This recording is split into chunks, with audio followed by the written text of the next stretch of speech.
Assalamualaikum warahmatullahi wabarakatuh.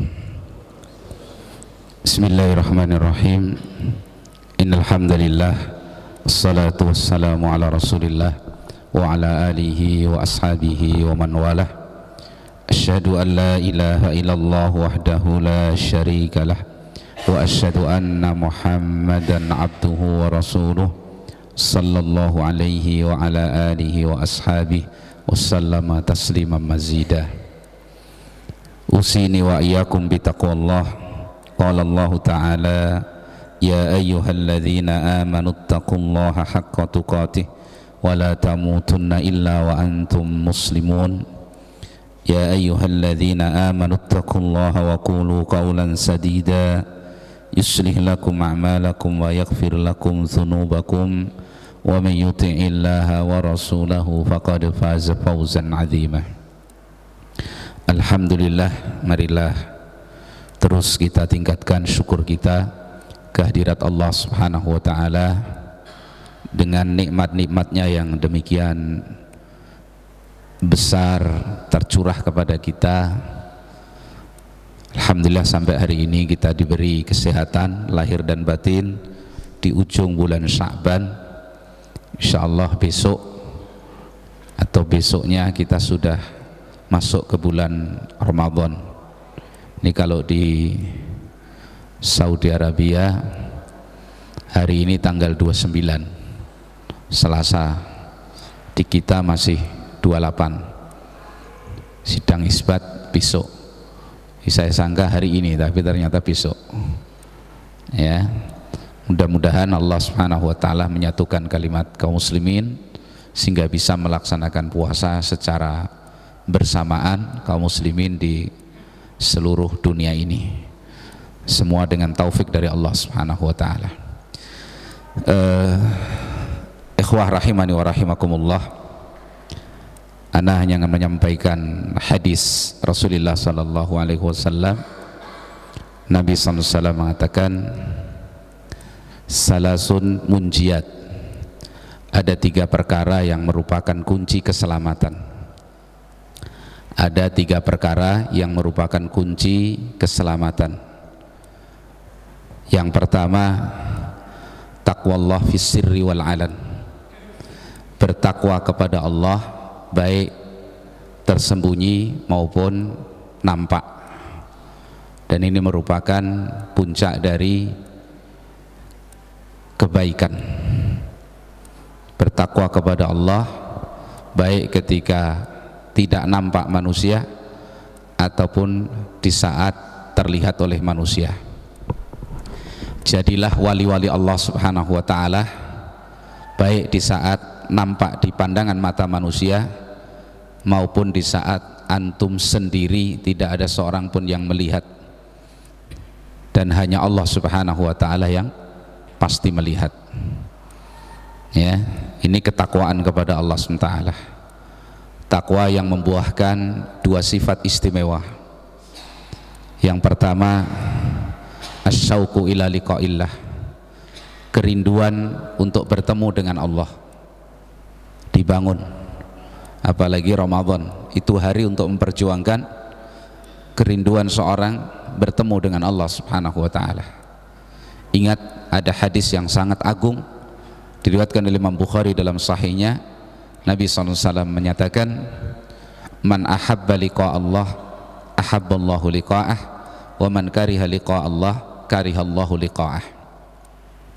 Siapa yang rindu, cinta bertemu dengan Allah, maka Allah juga senang bertemu dengannya. Siapa yang tidak senang berjumpa dengan Allah, maka Allah juga tidak senang bertemu dengan dia. Masya Allah. Jadi bangun takwa Allah. Dan ini tujuan puncak ibadah siam.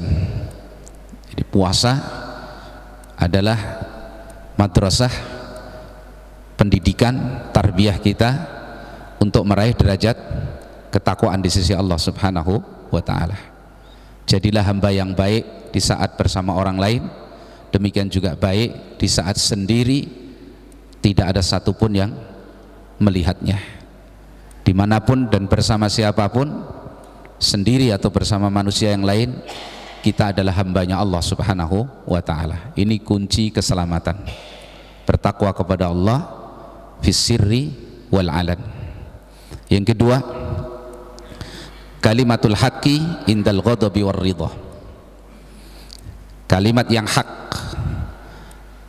kalimat yang sebagaimana yang semestinya, baik ketika emosi kita ini tidak stabil, marah, maupun saat kita ini ridho, senang.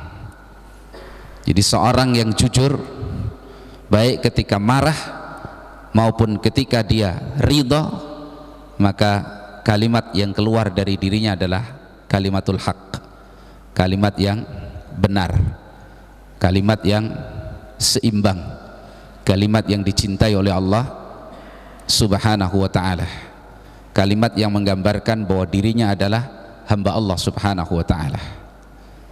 Ini yang kedua, karena lisan merupakan perkara yang sangat menentukan. Dengan lisannya seorang bisa menjadi wali Allah yang berderajat tinggi, dan dengan lisannya pula seorang bisa jatuh ke jurang neraka yang sangat dalam. Maka secerdas-cerdas orang dan paling selamatnya manusia adalah seorang yang bisa menjaga lisannya. Kalimatul haqqi indal ghadabi war ridha. Kalimat yang benar saat marah maupun saat ridho, senang. Nah, ini dijaga betul. Jangan saat emosi kalimat-kalimat yang keluar, kalimat-kalimat yang dibenci oleh Allah Subhanahu wa ta'ala. Apalagi kalimat kufur, kalimat syirik, kalimat-kalimat maksiat, baik kepada diri kita sendiri, kepada istri kita, anak-anak kita, dan saudara-saudara kita. Kadang orang karena ridho berlebih-lebihan dalam memuji, berlebih-lebihan di dalam menyanjung, mengungkapkan ridho dan cintanya. Sebaliknya ketika dia marah juga berlebih-lebihan dalam mengungkapkan kebenciannya. Dia celah, dia caci maki, dia sumpah serapah saudaranya, dan kalimat-kalimat yang lain. Tapi hamba Allah yang memikirkan keselamatan dirinya, maka dia tidak berbicara kecuali yang akan membawa keridhaan Allah Subhanahu wa ta'ala. Ini yang kedua, kalimatul haqqi indal ghadabi war ridha. Yang ketiga, al-qasda atau al-qasdu fil faqri wal ghina. Sederhana, baik ketika kefakiran menimpa maupun ketika keluasan menjadi miliknya, dia tetap sederhana. Dia tetap seorang yang zuhud, dia tetap seorang yang hemat, dia tetap seorang yang membelanjakan harta dengan cara yang baik.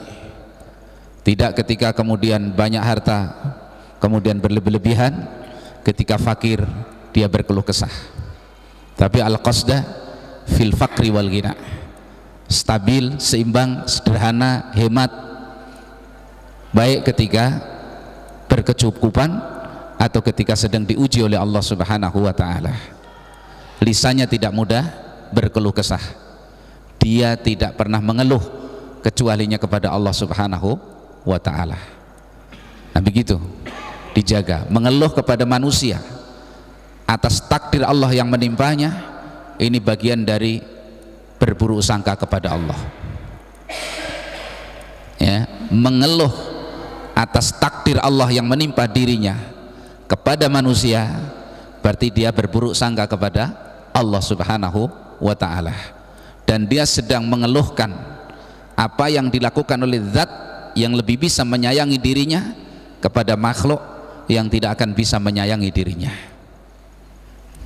Nah, maka ini bisa memerosokkan kepada dosa yang sangat besar. Ini tiga perkara yang menyelamatkan. Ringkas seperti itu. Yang pertama, bertakwa kepada Allah dimanapun kita berada dan dengan siapapun kita berada. Yang kedua, kalimatul haq. Jangan sampai karena pergaulan, karena ingin mencari ridhonya manusia, kalimat kita berubah. Kebenaran adalah kebenaran yang harus diucapkan. sepahit apapun. Yang ketiga, sederhana dalam arti pada porsi yang semestinya, baik ketika dalam keadaan luas maupun ketika diuji dengan kesempitan. Itu ya. Kemudian perkara-perkara yang bisa menghancurkan manusia. 3 perkara yang bisa menghancurkan manusia. Salasun muhlikat, kata Nabi, ada 3 perkara yang akan menghancurkan manusia. Yang pertama, sukhun muta', sifat bakhil dan kikir yang ditaati, cinta kepada harta, cinta kepada bagian dari dunia ini dan ditaati, sampai-sampai kadang-kadang kewajiban yang Allah wajibkan tidak dikeluarkan, zakat dia tidak tunaikan, apalagi sedekah yang sifatnya anjuran. Ini merupakan sumber malapetaka, bencana bagi seorang manusia yang akan menghancurkan dirinya. Karena harta yang disimpan, yang dia karena cinta kepada harta yang disimpan tidak dikeluarkan haknya, maka akan dijadikan oleh Allah alat untuk menyiksa dirinya fid dunya wa fil akhirah. Maka ketika muncul rasa kikir kita, justru pada saat itulah ketika kita bisa melawannya, sedekah kita menjadi sedekah yang paling tinggi nilainya. Ya, itu sukhun muta', rasa kikir, rasa bakhil yang ditaati. Ini sumber malapetaka. Yang kedua, wahawan muttaba', hawa nafsu yang diikuti. Hawa nafsu yang diikuti. Ini akan menyeret manusia sesat dari jalan Allah Subhanahu wa ta'ala. Ini yang akan merusak agamanya, akan merusak ibadahnya, dan dia akan hancur. Ya, yang kedua, hawan muttaba', hawa nafsu yang diikuti. Yang ketiga, wa ijabul mar'i bi ra'yihi, manusia sudah ta'ajub, kagum dengan pendapatnya sendiri, merasa dirinya paling cukup, merasa pendapatnya paling benar, tidak bisa dikritik, tidak bisa diberi masukan, tidak mau menerima nasihat. Ini sombong, dan kesombongan merupakan sumber kehancuran. Maka kita butuh orang lain, kita butuh nasihat, ya, kita butuh teguran, kita butuh dikritik supaya kita bisa dibangun kekurangan-kekurangan kita. Maka ini 3 perkara yang menghancurkan. Saya ulangi secara ringkas. Yang pertama, sukhun muta'. Jadi kalau muncul rasa kikir, sayang betul sama harta, dilawan, jangan ditaati. Justru saat itu ambil harta kita, sedekahkan. Saat berkecamuk kecintaan kepada harta, alasan manusia biasanya apa? Kebutuhan banyak, atau mungkin ini saya cari tidak mudah, ini kerja payah saya ibaratnya, sehingga seumur hidup nggak pernah sedekah. Yang paling membuat dia takut seruan sedekah. Yang paling menjengkelkan kalau kumpul ngajak sedekah. Nah, adapun orang yang betul-betul dia berupaya melawan sokhnya, rasa kikirnya, dia gembira karena dia ternasihati ketika ada ajakan sedekah, ketika dibacakan dalil-dalil tentang fadilah sedekah, keutamaan sedekah, dan bagaimana Allah Subhanahu wa ta'ala akan membela orang-orang yang ahli sedekah, orang-orang yang banyak bersedekah. Allah akan bela, Allah akan muliakan, Allah akan cukupi dengan sekian banyak fadilah dan keutamaan. Maka jangan ditaati ketika muncul rasa kikir. Ya. Nah, itu sukhun muta'. Yang kedua apa? Apa? Penghancur yang kedua, hawan muttaba', hawa nafsu yang diikuti.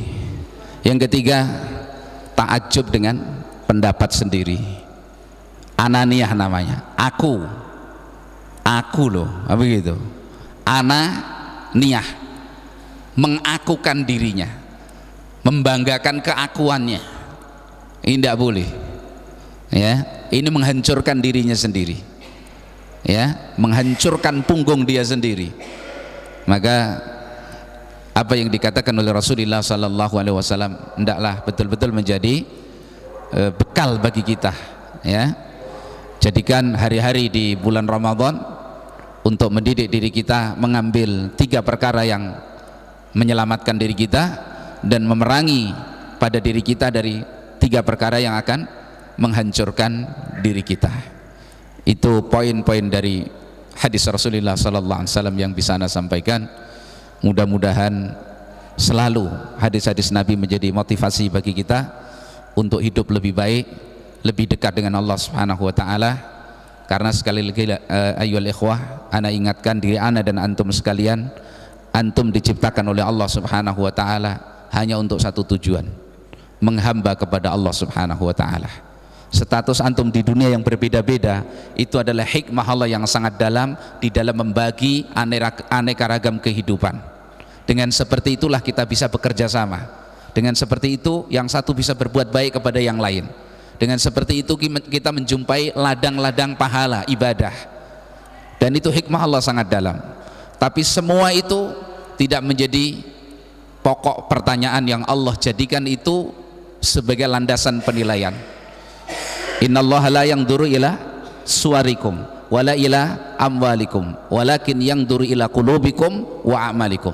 Allah tidak menilai rupa-rupa kalian. Jasad itu sudah Allah bagi sebagaimana yang Allah inginkan. Nggak bisa lagi direkayasa. Bahkan merubah bentuk fisik dari apa yang Allah ciptakan dosa besar. Maka terima apa yang Allah berikan kepada kita. Dan Allah tidak melihat kepada jumlah harta kalian. Oh, ini yang kaya berarti mulia, yang miskin berarti hina. Enggak, sama sekali tidak. Tadi ayat yang dibaca oleh imam kita maklum, ya, sangkaan yang salah. Kalau orang sedang dibanjirkan oleh Allah harta kepadanya, berarti tanda kemuliaan dari Allah. Ketika orang dibatasi hartanya oleh Allah, seakan-akan Allah menghinakannya. Ini sangkaan yang keliru. Inna akramakum indallah atqakum. Tapi yang Allah nilai adalah hati kita, keikhlasan, kejujuran kita. Yang kedua, amal ibadah kita. Nah, itulah yang harus kita perjuangkan. Ya, jangan sibuk diri memperjuangkan status di dunia dalam penilaian manusia. Itu nanti hanya akan menghancurkan punggung kita sendiri. Tapi perbaikilah status kita dalam penilaian Allah Subhanahu wa taala. Ya, demikian yang bisa Anda sampaikan, mudah-mudahan sekali lagi menjadi motivasi bagi anak pribadi dan antum sekalian untuk bersiap diri dengan maksimal menghadapi hari-hari di bulan Ramadan kita ini. Dan mudah-mudahan berkumpulnya kita malam hari ini juga bisa termotivasi dari salah satu poin yang kita sampaikan dari hadis Rasulullah sallallahu alaihi wasallam, sehingga nanti kita akan berupaya untuk membuka pintu-pintu kebaikan bagi kita semuanya. Apapun yang bisa kita lakukan untuk andil dalam kebaikan demi menebus diri kita dari azab Allah Subhanahu wa taala, faf'alu, kerjakan. Enggak usah memikirkan orang lain, selamatkan diri kita masing-masing dari azab Allah Subhanahu wa taala. Apa yang bisa kita kerjakan dari kebaikan, kerjakan. Jangan ditunda-tunda dan jangan dipertimbangkan pendapat-pendapat orang lain. Ketika itu syariat Allah datang, perintah Nabi SAW tiba pada kita, kita kerjakan, bismillah. Kita ikhlaskan kepada Allah Subhanahu wa taala dengan harapan besar Allah berkenan merahmati kita sekalian. Wassallallahu wasallam wa baraka ala nabiyyina Muhammadin wa ala alihi washabihi ajma'in. Wallahu a'lam bissawab. Alhamdulillahirabbil alamin.